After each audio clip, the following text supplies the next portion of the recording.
નમસ્કાર મિત્રો, આજે તારીખ છે 30/12/2025 એટલે કે હવે આજે બપોર પછીથી વાતાવરણમાં થોડોક બદલાવ આવે એવી શક્યતાઓ દેખાય છે. અને 31 અને 1લી તારીખ 2 દિવસ ઘાટા વાદળો જોવા મળશે અને અમુક જગ્યાએ મીડિયમ એવા છાંટાછૂટી થઈ શકે એવી સંભાવનાઓ છે.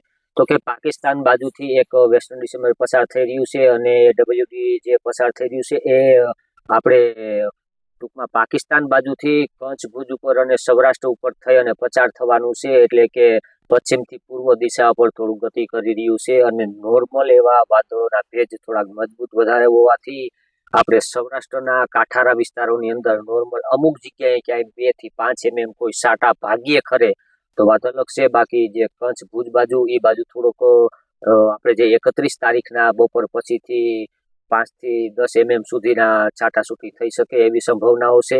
એટલે કે મિત્રો, ખાસ કોઈ આપણે પાકને નુકસાની થાય કે ડરવા જેવી કોઈ બાબત નથી. નોર્મલ એવી છાંટાછૂટીની શક્યતાઓ દેખાય છે. પણ એ આપણે 31 તારીખ બપોર પછીથી 1લી તારીખના 2026 ભાઈ ટૂંકમાં આપણે કહીએ તો કે 1લી જાન્યુઆરી 2026ના બેસતા વર્ષના દિવસે જ બપોર સુધી રહે તેવી શક્યતાઓ છે. એટલે કે આપણે જે સૌરાષ્ટ્રના કાંઠારા વિસ્તારો અને કચ્છ, ભુજમાં જે કાંઠારા વિસ્તારો છે એમાં થોડી શક્યતાઓ વધારે દેખાય છે.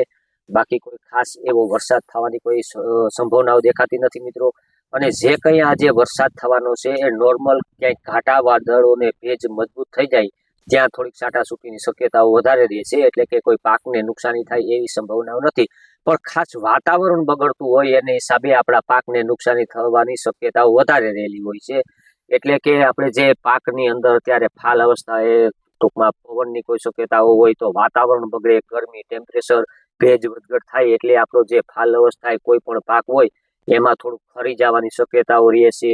અને જે આપણે પાક જે અત્યારે કોઈ ચણાનો પાક છે કે એવા બીજા કોઈ પાક હોય એવા પાકની અંદર અટાણે વાતાવરણમાં અસ્થિરતા ઊભી થતી હોય ત્યારે પિયત ઓછું આપવું જોઈએ. પિયત આપતા હોય એટલે ભેજવાળું વાતાવરણ અને આવી પરિસ્થિતિઓમાં થોડોક ભેજ વધી જતો હોય તો આપણા પાકની અંદર ફૂગનો પ્રશ્ન પણ રહેતો હોય છે.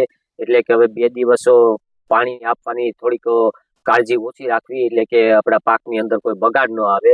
અને જો કોઈ પાકની અંદર બગાડ હોય અને એવી પરિસ્થિતિ હોય તો એની અંદર આપણે કાર્બનિક જે મેન્કોઝેબ કે એવી દવાઓ છાંટી અને આપણે કવર કરી શકીએ.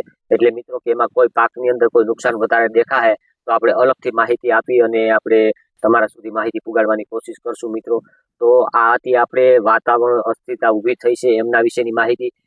મિત્રો, વિડીયો સારો લાગ્યો હોય તો આપણી ચેનલને સબસ્ક્રાઇબ કરી, લાઈક કરીને તમામ ગ્રુપમાં શેર કરી દેજો.